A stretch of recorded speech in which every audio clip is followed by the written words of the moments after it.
You've done your workout for the day. Now it's time for a cool down. And for today's cool down, we've got a quick little puzzle called Train Tracks by Krazydad. In this puzzle, our goal is to connect the starting track with the end track to make one continuous track throughout the grid.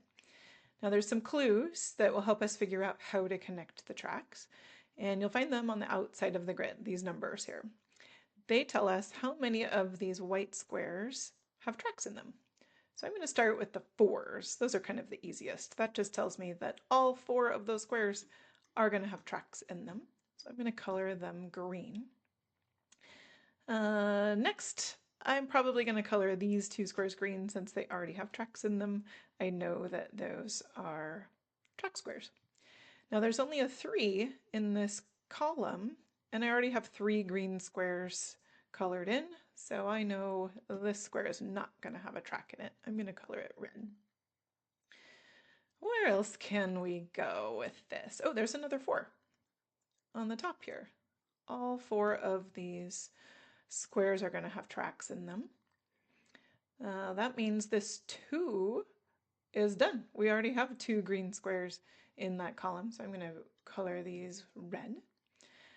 Same with this 1. We already have 1 green square, so that's got to be the only one in that row. And then on our last row, there should be 3 green squares. There we go. Now I just need to connect the track. So I'm going to switch to the pencil here and then try to guide this track through the puzzle. I want this square to send the track out on this side, so I'm going to click on that edge, and then in between them we'll connect those two. Now the only way to get this top square here is if this track kind of curves upward, and the only place it can go out is right here.